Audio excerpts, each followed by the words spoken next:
Betapa besar kasih karunia Tuhan, betapa dahsyat rancangan-Mu, dan betapa indah masa depan kami bersama Tuhan.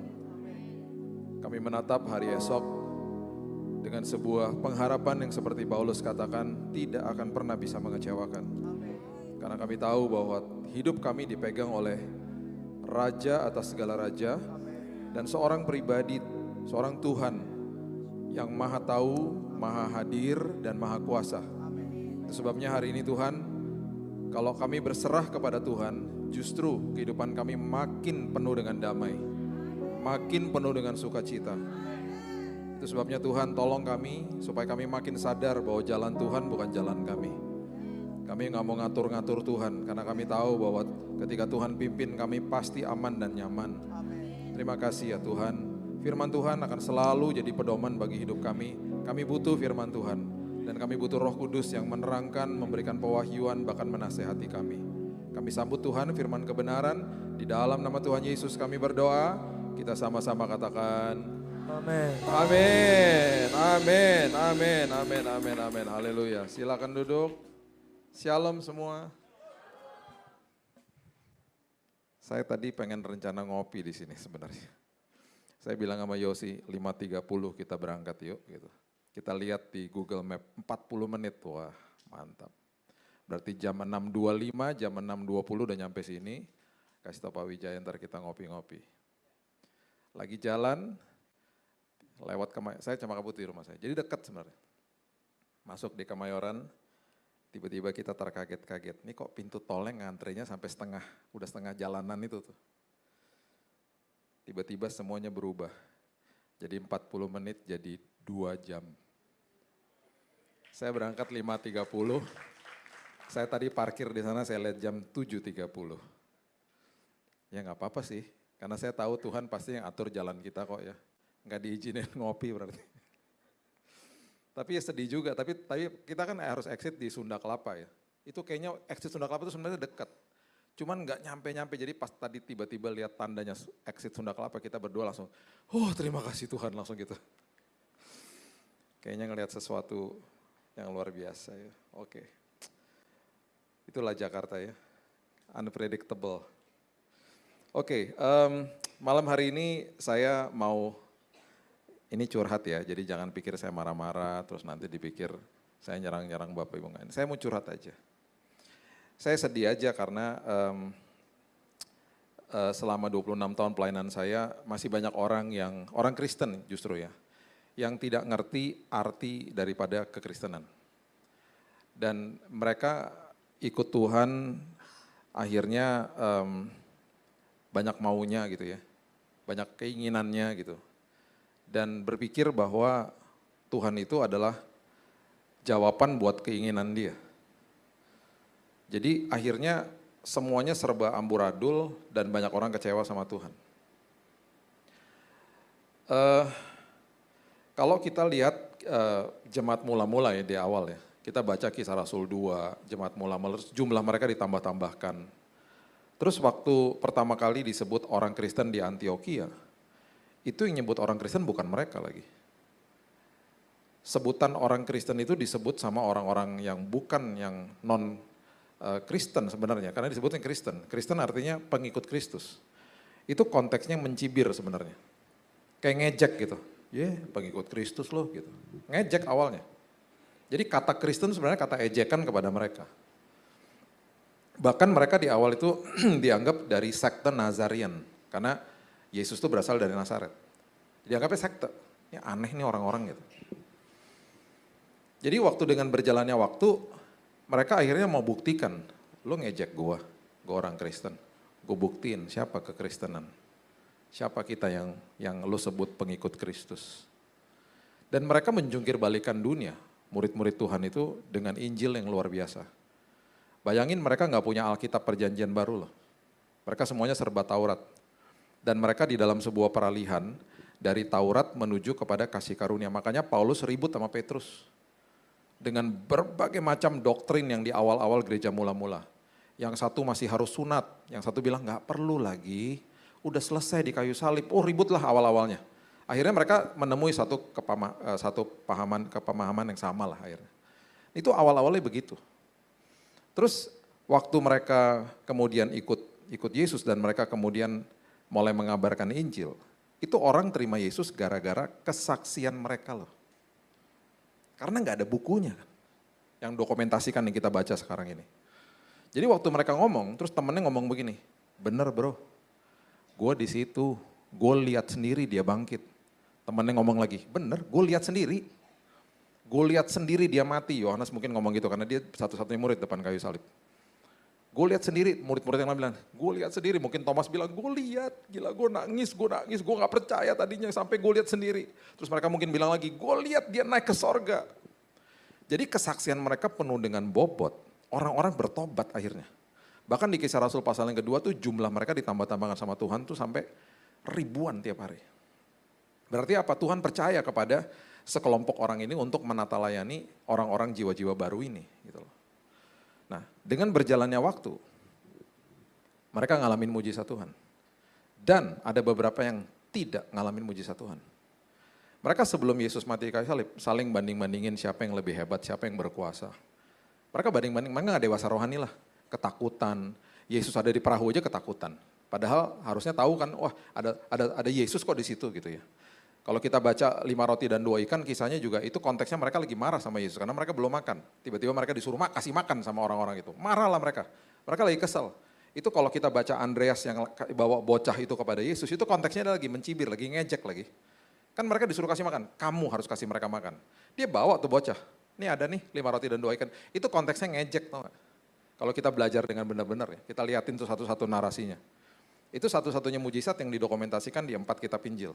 Kalau kita baca keseluruhannya, kita dapat sebuah kisah yang utuh. Mereka kayak begitulah modelnya. Ya, terlalu banyak kalau kita mau bahas tentang ketidakberesannya mereka lah di awal-awal. Nah masuk ke dalam akhirnya kuasa kebangkitan. Waktu akhirnya mereka kabur, terus mereka ada satu menyangkal, satu menjual Yesus. Yesus tenang aja tuh. Mungkin ada orang-orang di sekitar ring satu mereka bilang begini, ya sayang ya, timnya gak ada tim cadangan, lihat tuh pada kabur semua tercerai-berai. Yesus tenang aja tuh. Karena semua yang sudah diinvestasikan dalam hidup mereka tinggal tunggu kuasa kebangkitan. Ada kuasa kebangkitan, mereka jadi dahsyatnya luar biasa. Semua yang mereka belajar tiba-tiba, jadi keluar semua pewahyuan yang dahsyat. Dan itu yang terjadi di gereja mula-mula. Tiba-tiba ya, ada yang namanya Stefanus, mati dirajam. Kita baca kitab berikutnya, Yakobus, saudaranya Yohanes, the Fab Four. Itu awal-awalnya murid cuma 4 tuh ada dia salah satunya. Ada Petrus, ada Andreas, ada Yohanes sama Yakobus, kakak beradik, anaknya Zebedeus, dipenggal sama Herodes Agrippa, cucunya dari Herod the Great, yang waktu saat itu ada di zaman waktu Yesus lahir. Dipenggal kepalanya. Yang ini mati martir, yang ini mati martir. Tiba-tiba kita baca kisah Rasul 12. Petrus masuk penjara, tiba-tiba belenggunya dilepasin sama Tuhan. Terjadi mujizat sama dia. Sampai waktu dia lari ke rumah jemaat itu, mereka pada kaget-kaget. Hah, dapat mujizat dia, yang benar aja tuh Petrus ya gitu. Bapak Ibu, mereka akhirnya sadar bahwa mereka gak pernah ngomong kayak misalnya, gak pernah didokumentasikan di Alkitab, mereka bilangnya, kenapa dia dapat mujizat, gue kagak ya? Kenapa dia dipanggil Tuhan, dia martir, sementara gue diselamatkan dari penjara. Di situ mereka sadar. Dan kalau kita baca pelan-pelan, kita lihat semuanya narasinya. Lukas yang menulis kisah Rasul lagi kasih tahu sama kita.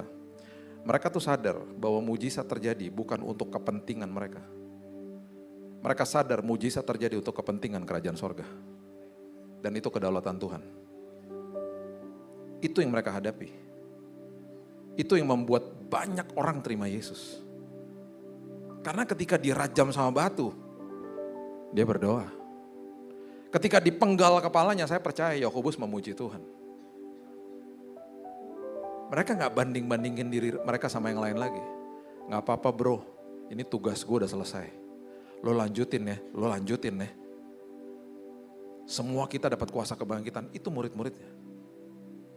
Nah karena banyaknya orang saat itu, ini kita liatin sejarahnya dulu ya. Banyaknya orang, kemudian banyak orang di kota ini. Akhirnya roh Tuhan bicara sama Paulus. Ayo, kamu harus raise up diaken-diaken. Alkitab katakan penatua. Adalah tiba-tiba penatua. Tiba-tiba ada bendahara. Terus mereka bilang, kalau bendahara ngurusin uang ya. Nanti kalau tiba-tiba satu hari gue kirim Timotius ke tempat lu pakai uang itu ya untuk kasih dia uang transport, kasih ia tempat tinggal. Dan bahkan nanti dari treasury itu, dari bendahara itu, bantuin ya janda-janda. Jadi mereka mulai ada tiba-tiba yang tadinya terbentuk secara organisme, secara natural dengan satu tujuan kepada Tuhan, tiba-tiba mereka terbentuk lah yang namanya organisasi. Dari awal. Dan sampai hari ini kita punya ribuan sinode, denominasi, bahkan tata ibadah kita beda-beda. Selama 26 tahun pelayanan saya udah, kalau saya datain, udah ribuan gereja saya masuk di mancanegara. Dengan berbagai-bagai tata ibadah. Ada yang seperti begini. Ada yang gereja Advent ngundang saya sebelum khotbah tuh semuanya berlutut. Macam-macam. Gereja Paulus di Menteng, saya kalau khotbah di situ, mic-nya nancep di mimbar. Saya nggak bisa jalan-jalan. Saya begini terus, udah gitu mic-nya pendek lagi, saya begini terus. Setiap kali ada sebuah kata-kata yang bagi saya lucu gitu ya, mereka ketawa dalam hati. Karena mereka nggak boleh ketawa keras-keras. Jadi ada yang begini-begini gitu ya. Nanti pas selesai mereka bilang, Pak, sorry ya Pak, tadi nggak boleh ketawa soalnya Pak. Oh nggak apa-apa. Tata ibadahnya beda-beda. Ada yang pakai drum, ada yang nggak boleh pakai drum. Ada yang cuma pakai piano. Ada yang boleh full band kayak begini. Macem-macem tata ibadah. Nah semua itu dibuat sama manusia. Di dalam satu lembaga namanya agama. Yang diciptakan sama manusia. Termasuk agama Kristen. Nah sekarang tujuan daripada agama itu adalah semua agama mencari sosok ilahi yang lebih tinggi kuasanya daripada manusia. Dia mencari dan berusaha menyenangkan sosok ini. Dan berusaha supaya ketika dia lakukan tata ibadah dan aturan-aturan ini, dia dapat sesuatu pertolongan dari sosok ini. Yang mereka juga gak tahu itu siapa. Saya mau beritahu kepada kita, satu-satunya Tuhan yang turun dari tahtanya, menjelma jadi manusia, membuka dirinya, supaya kita bisa kenal dia secara personal, bukan lewat agama. Hanya Yesus. Hanya Yesus. Saya gak bisa kenal Pak Wijaya kalau Pak Wijaya gak mau buka hatinya kepada saya. Saya kenal beliau udah lama. Saya gak bisa kenal sama siapapun pribadi kalau dia gak mau buka dirinya. Dia cuma ngomong seperlunya aja sama saya. Gue gak mau lu deket-deket sama gue, kita tutup diri kita. Ini Tuhan loh, turun dari tahtanya, dia buka hidupnya. Dia kasih tunjuk sama kita. Ikut aku. Itu bahasa ini cuma itu. Follow me. Dan ironisnya dan lucunya juga, setiap kali dia ngomong ikut aku, tiba-tiba satu hari orang-orang mulai mencibir murid-muridnya. Mereka dikatakan, pengikut Kristus loh. Dan emang benar mereka pengikut Kristus. Dan ketika mereka digituin, konteksnya ngecibir, konteksnya ngejek mereka justru bilang ini, gue buktiin siapa diri gue. Gue buktiin sama lo semua, bahwa gue bener-bener pengikut Kristus. Nah itu yang harus jadi pertanyaan bagi kita hari ini. Saya ngerti gak sih, ketika saya disebut orang Kristen, karena orang yang agama Kristen sama orang Kristen itu beda. Orang agama Kristen banyak. Orang Kristen itu hanya orang-orang yang ngerti. Dia punya hubungan yang sangat indah dengan Tuhan. Dan orang-orang seperti begitu, beda.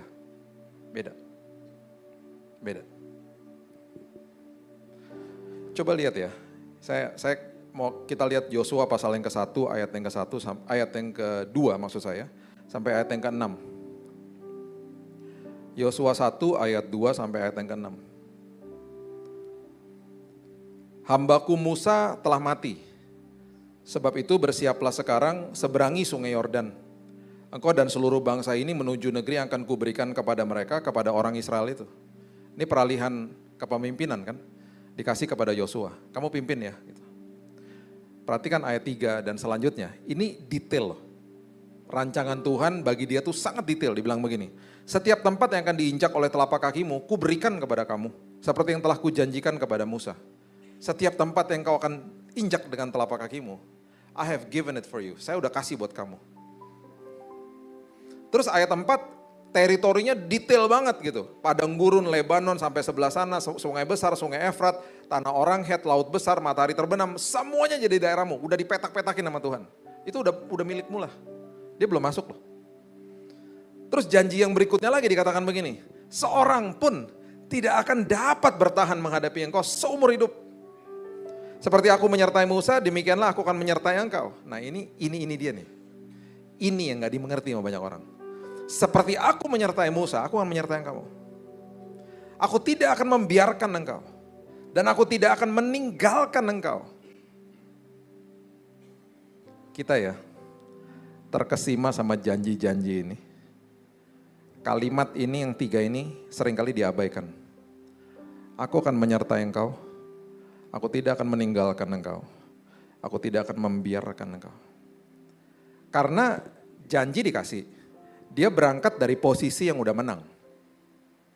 Tapi waktu dia berangkat dari posisi menang, dia tetap harus berhadapan sama musuh. Dia akan lihat musuh di depannya. Dia akan lihat rintangan, dia akan lihat dan akan dengar semua komplain dari bangsa yang dia pimpin. Itu sebabnya kalimat berikutnya di ayat yang ke-6, itu adalah kalimat yang diucapkan sampai 4 kali di Yosua pasal yang pertama, yaitu kuatkan dan teguhkanlah hatimu. Be strong and courageous.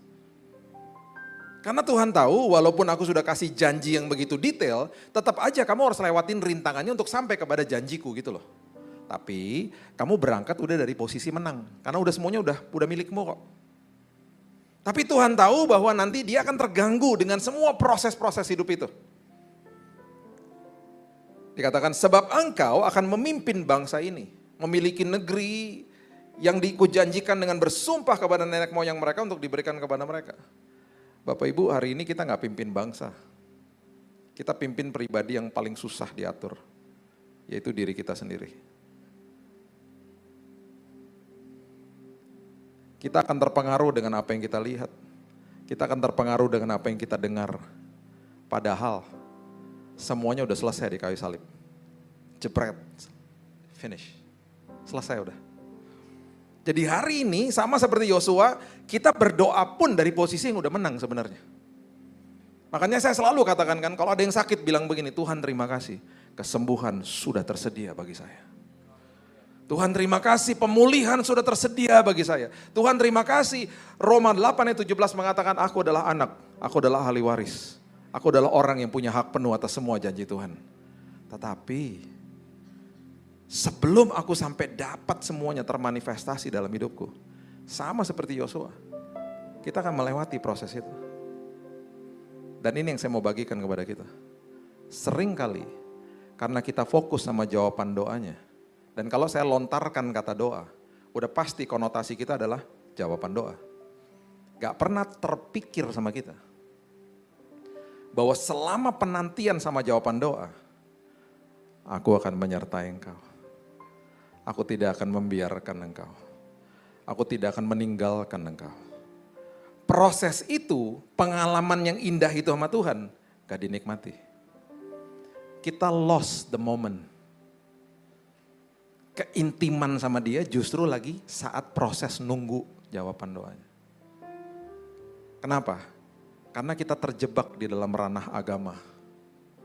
Semuanya serba result oriented. Mana hasilnya? Mana hasilnya? Akhirnya kita gak kenal Tuhan. Yang kita kenal adalah pemberiannya. Yang kita kenal apa yang dia bisa buat. Kita nggak kenal hatinya. Anak-anak saya waktu masih kecil, mereka mengenal saya salah satunya adalah pembawa oleh-oleh. Kalau pulang dari luar kota. Makanya ketika mereka peluk saya, "Hi Dad, I miss you." Udah bangga dong, udah senang dong. Ujungnya nggak enak, oleh-olehnya mana? Sama. Sama dengan kebanyakan orang Kristen. Mana Tuhan jawaban doanya? Mana Tuhan? Mana Tuhan? kita nggak nikmati apa yang dia kasih tahu sama Yosua, aku akan menyertai engkau. I'll be with you. Aku tidak akan membiarkan engkau. Aku tidak akan meninggalkan engkau. Kita nggak ngalamin itunya. Karena kita menggerutu terus, nungguin jawaban doa. Dan ini yang parah, ini parah banget. Saya sampai nangis waktu saya dapat pewahyuan ini.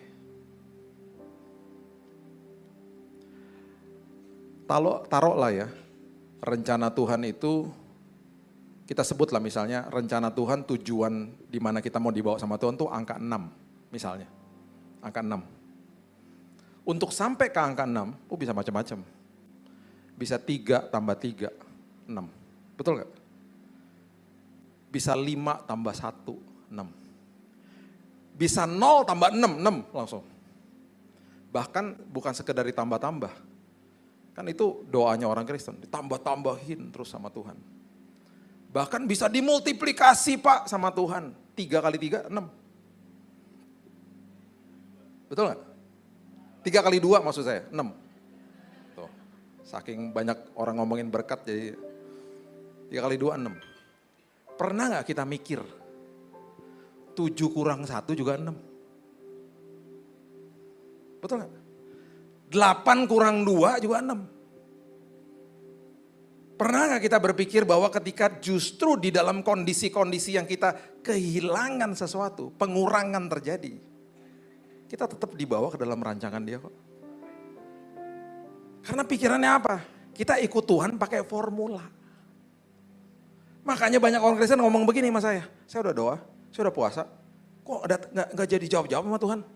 Saya paling sedih kalau ada orang Kristen ngomong begitu. Kok gak dijawab sama Tuhan? Karena apa? Formula yang dia pikirin adalah, ya tadi 3 tambah 3, 3 kali 2, 5 tambah 1. Pokoknya semua yang udah lebih-lebih. Gue udah lakukan ini, gue udah tambah-tambahin semuanya di dalam ritual-ritual gue. Kok gak dapat-dapat? Kok terjadi pengurangan-pengurangan justru? Jangan salah. 7 kurang 1 juga 6. 8 kurang 2 juga 6. Justru kadang-kadang kita kehilangan sesuatu. Sehingga kita bertobat akhirnya. Kita yang jadi rendah hati akhirnya. Makanya ya selama 26 tahun 90% orang yang datang kepada saya. Kalau minta doanya kayak begini, isinya kayak begini. Pak doain Pak, bisnis lagi seret Pak. Pak doain Pak, lagi resesi, semoga perusahaan saya profit. Pak doain Pak, barang lagi nyangkut tuh di bea cukai. Pak doain Pak supaya anak cepat kuliah, lancar kuliahnya. Pak doain Pak ya semoga anak saya dapat jodoh. Tahu nggak saya ngerasa apa tahu nggak? Tuhan dewa, saya dukun. Iya kan? Tuhan dewanya, saya dukunnya. Lama-lama gue charge ya, lu minta-minta doa kayak begitu. Itu 90% datangnya begitu. Hanya 10% yang datang kepada saya gini, doain ya Pak, bisnis lagi seret, doain ya Pak, doain apa? Supaya saya dikuatkan Tuhan. Supaya saya diubahkan Tuhan, saya sombong Pak. Terjadi pengurangan gak apa-apa, yang penting sampai kepada tujuan yang Tuhan mau bawa saya. Pak lagi masalah keluarga Pak, doain ya Pak, supaya saya yang berubah Pak. Pasti ada kesalahan saya. Hanya 10% yang ngomong begitu. Hanya 10% yang bilang, aku mau ngalamin Tuhan dalam penantian jawaban doaku. 10%-nya termasuk GB Panti Mutiara maksud saya. Kan saya bilang tadi kan saya cuma mau curhat. Yang 90% orang luar sana. Kan saya mau curhat doang saya bilang. Paham ya? Makanya di Markus ya. Markus pasalnya yang ketiga. Ayat yang ke-7 sampai ayat 10 mengatakan begini. Kemudian Yesus dengan murid-muridnya menyingkir ke danau. Dan banyak orang dari Galilea mengikutinya. Juga dari Yudea, Yerusalem, Idumea, seberang Yordan, daerah Tiro, Sidon. Datang banyak orang kepadanya sesudah mereka mendengar segala yang dilakukannya. Datang karena apa yang dilakukannya. Akhirnya Yesus menyuruh murid-muridnya menyediakan sebuah perahu baginya karena orang banyak itu supaya mereka jangan sampai menghimpitnya. Sebab ia menyembuhkan banyak orang sehingga semua penderita penyakit berdesak-desakan kepadanya hendak menjamahnya. Salah nggak? Enggak juga sih. Cuman pertanyakan itu kepada diri kita. Saya datang kepada Tuhan karena dia sanggup nolong saya aja. Saya nggak pernah nikmati tuh keintiman sama dia. Makanya banyak orang Kristen bingung. Tahu nggak rumusnya bagaimana kita bisa kenal diri kita sendiri? Makin kenal sama dia, makin kenal siapa kita. Banyak orang nggak kenal dirinya sendiri loh. Karena nggak kenal siapa penciptanya. Yang dikejar-kejar pemberiannya terus. Makanya Lukas 17. Ketika orang kusta sembuh. Yang sembuh berapa? 10 ya. Yang balik berapa? 1. Yang waktu yang 1 balik itu orang Samaria loh. Sampai Alkitab bilang ini.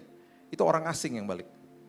Satu-satunya orang balik dan dia bilang sama Yesus, thank you. Hanya 1 yang terkesima sama sang pemberi, 9-nya terkesima sama pemberiannya. Sama seperti anak-anak kita ketika dapat kado. Mereka kabur sama kadonya. Terus kita orang tua bilang apa? Bilang apa? Mereka bilang terima kasih sih, cuman kita gak dilihat. Mereka bilang terima kasih karena diharuskan, sambil lihat kadonya. Thank you mami, thank you daddy. Dia ngomong thank you karena diharuskan. Dia gak peduli sama sang pemberinya, karena dia masih kecil, dia terkesima sama kadonya. Sama lah anak-anak saya juga gitu dulu. Sampai satu hari tiba-tiba Keaton di umur 9 tahun, saya kasih dia Lego, waktu dia lagi ulang tahun. Tiba-tiba dia mulai ngomongin, dia mulai terpikir. Tadi waktu Daddy lagi bayar nggak pakai uang ya? Pakailah. Nah itu kok bentuknya cuma kartu, itu kredit card. Iya berarti nggak pakai uang dong, pakai. Nanti ada namanya tagihan. Ketika tagihan datang, banyak yang nangis. Banyak orang nangis lihat tagihan, banyak. Kamu nggak ngerti aja. Tiba-tiba dia ngomong gini, aku punya solusi loh Dad kalau Daddy nggak ada uang. Berapa hari lalu aku pergi diajak sama Oma ke sebuah mesin. Oma pencet ada uang keluar. Daddy kalau nggak punya uang ke situ aja, tinggal pencet Dad, uang keluar. Saya bilang kalau kamu pencet dan saldonya 0, kartunya ketelen. Di situ dia mau paham, oh ini semua pakai uang. Dia pulang ke rumah dia nggak buka tuh kado. Dia pelukin saya, bahkan dia ketiduran sama saya di umur 9 tahun itu. Besoknya baru dia buka kadonya. Istri saya bilang gini, wow udah dewasa. Dia terkesima sama kamu sekarang, bukan sama pemberiannya lagi. Yang 1 terkesima sama Yesus, Yesus tanya gini, mana yang 9? Rupanya ada 1 layer lagi yang dia mau tambahkan bagi mereka. Di Alkitab bahasa Indonesia dikatakan, imanmu menyelamatkanmu. Pergilah, imanmu menyelamatkanmu. Nanti Bapak Ibu baca di Lukas 17. Bahasa Inggrisnya, your faith has made you whole. Artinya adalah sebenarnya, bekas kustamu hilang. Yang 9 disembuhkan, terkesima sama pemberian Tuhan, lari, kabur. Yeay, sembuh, kabur. Bekas kustanya masih ada. Cari kerjaan susah tuh yang 9. Yang 1 balik, karena dia terkesima sama sang pemberi. Yesus kan tanya, yang 9 mana? I don't know. Ketika dia katakan your faith has made you whole. Dia adalah satu-satunya pengidap kusta yang akhirnya bekas kustanya pun hilang. Cari kerjaan gampang. Orang tidak akan pernah tahu dia bekas pengidap kusta kecuali dia bersaksi satu hari. Kenapa? Ada sesuatu yang Yesus selalu mau tambah-tambahkan. Makanya firman Tuhan bilang apa? Carilah dahulu kerajaan sorga dan kebenarannya. Baru ditambah-tambahkan. Sama banyak orang dibalik. Aku mau ditambah-tambahin dulu, baru aku cari Tuhan. Gak kenal-kenal sama dia akhirnya. Gak ngalamin penyertaan dia. Bahkan di Alkitab dibilang Tuhan itu bicara sama orang, sama Yohanes Pembaptis yang ada di padang gurun, bukan kepada imam besar yang ada di bait Allah. Itu ada ayatnya. Berarti apa? Tuhan justru berbicara dan kita makin jelas dengar suara Tuhan ketika lagi nunggu di dalam sebuah padang gurun, dalam sebuah proses kehidupan.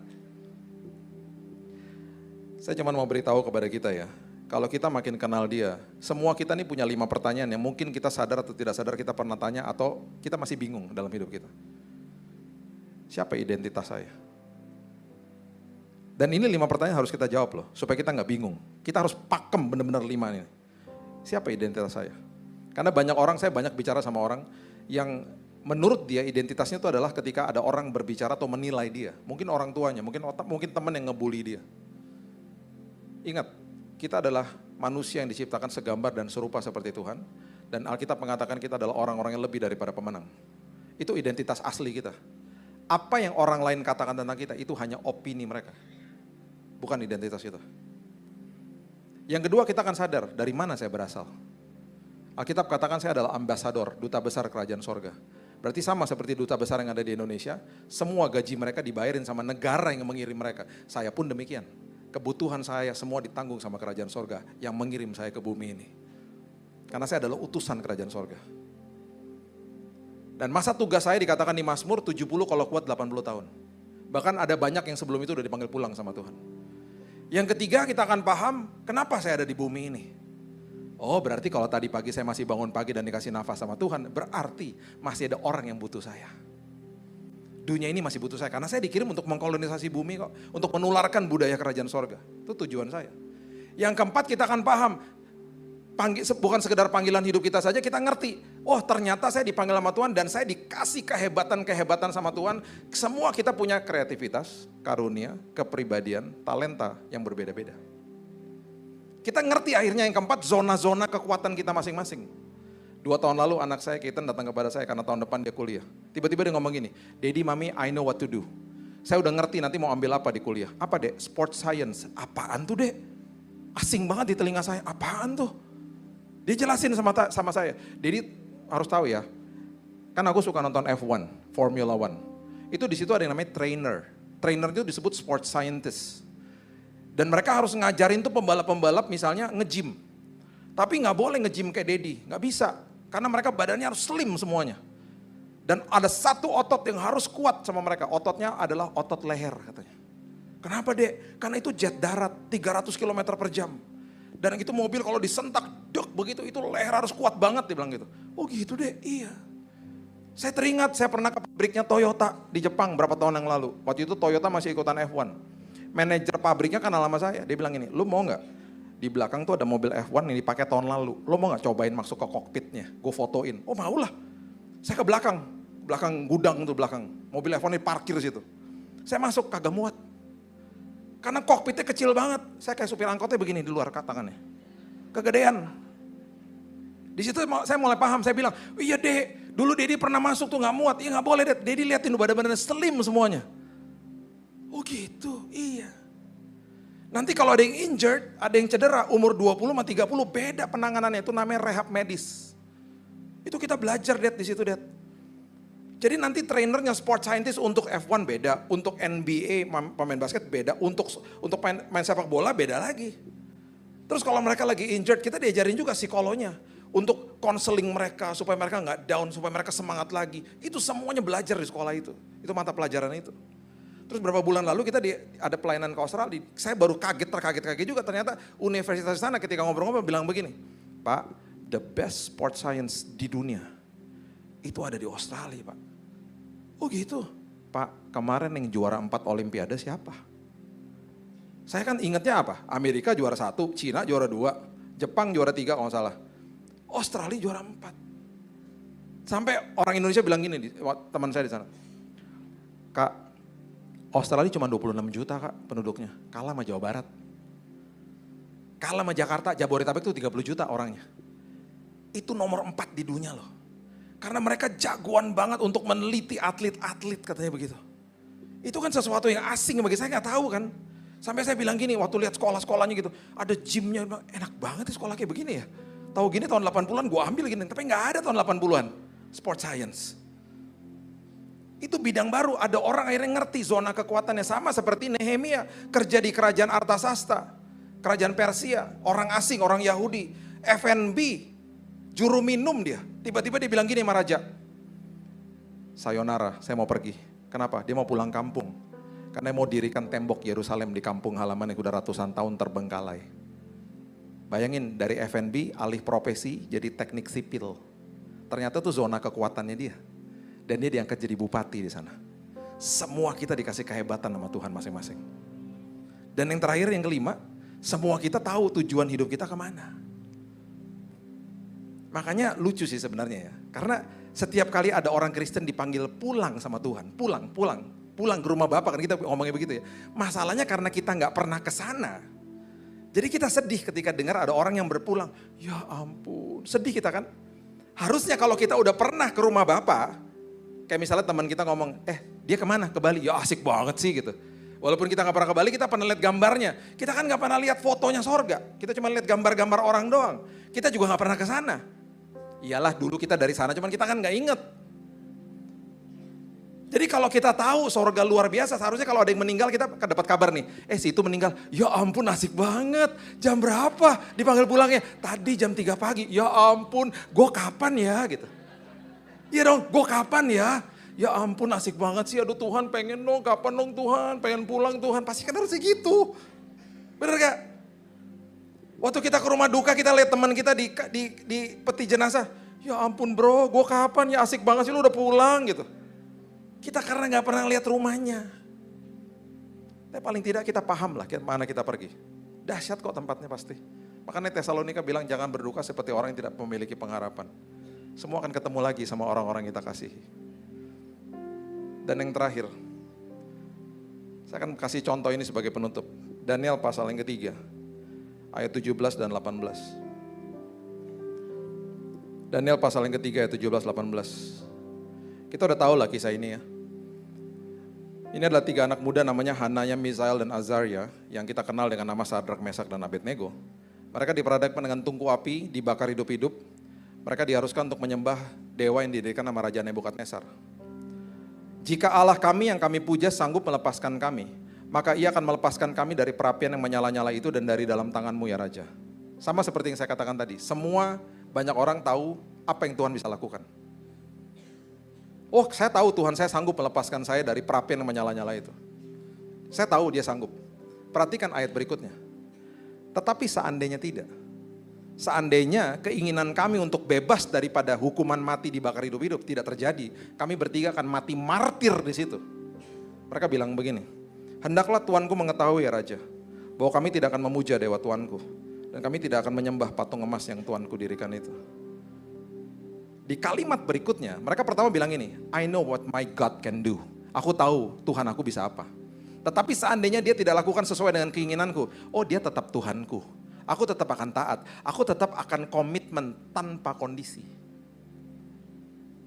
Di situ pernyataan mereka, orang akan tahu bahwa, wow, mereka pengikut Tuhan. Pertanyakan itu kepada diri kita. Apakah kalau keinginan kita hari ini gak dikasih atau belum dikasih, kita masih bisa bilang begini, Engkau baik Tuhan. Aku adalah pengikut Tuhan yang maha tahu, maha hadir, dan maha kuasa. Aku tidak. Selama tanganku dipegang karena aku pengikutmu, aku dipegang dan dituntun sama Engkau ya Tuhan. Aku sadar sesekali kita akan lewat lembah-lembah yang gak enak. Lembah kekelaman bahkan Tuhan.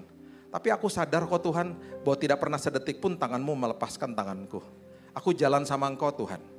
Dan justru nikmat Tuhan, punya pengalaman-pengalaman di dalam suka dan duka sama-sama Engkau. Di situ aku makin mengenal Engkau secara lebih dalam lagi Tuhan. Thank you ya Tuhan, gak apa-apa Tuhan.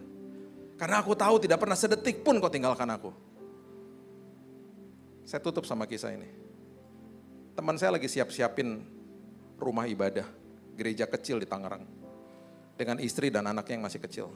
Keluarga sederhana, bersih-bersihin ruang gereja hari Sabtu untuk ibadah hari Minggu. Habis itu mereka pulang ke rumah. Di hari Sabtu malam mereka mau menikmati Sabtu malam bersama-sama keluarga yang masih muda, keluarga yang sederhana. Mereka buka pintu rumahnya, mereka gak sadar gasnya bocor. Gasnya meledak. Istrinya meninggal. Baru pulang pelayanan. Bersihin rumah Tuhan. Bersihin gereja. Dan itu tugas mereka. Suami dan anaknya luka bakar, istrinya meninggal. Waktu saya ketemu dia, yang keluar dari mulutnya, Kak Billy, sampai kapanpun Kak. Tuhan Yesus itu setia dan baik bagi aku. Bagi saya, itu orang adalah pengikut Kristus. Karena dia sadar hidupnya bukan punya dia. Dia sadar semua yang ada dalam hidupnya titipan Tuhan. Ketika udah waktunya, udah waktunya. Berat, oh jelas. Nangis, stres, depresi, lonely, sendirian, oh jelas. Sebagai manusia. Tapi bibir dan mulutnya senantiasa memuliakan Tuhan. Karena dia sadar, aku orang Kristen. Aku pengikut Kristus. Apapun yang terjadi, dia adalah Tuhan yang maha tahu, maha hadir, maha kuasa. Aku tidak. Dan pasti ujung hidupku, pasti indah kalau aku berjalan bersama dia. Jadi pertanyakan hari ini kepada diri kita. Am I a follower of Christ? Apakah aku pengikut Kristus? Yang seperti orang katakan aku orang Kristen. Aku akan buktikan kepada diriku dan kepada orang-orang di sekitarku. Supaya kemuliaan Tuhan dinyatakan lewat hidupku. Berikan tepuk tangan kita untuk Tuhan kita. Terima kasih Tuhan. Engkau sangat indah. You're so beautiful. So beautiful for us. Ajari kami Tuhan di dalam penantian kami, di dalam masa-masa penungguan kami. Ajari kami untuk menikmati penyertaan Tuhan. Menikmati momen-momen ketika Tuhan gak pernah tinggalin kami. Nikmati momen-momen ketika Tuhan gak pernah membiarkan kami.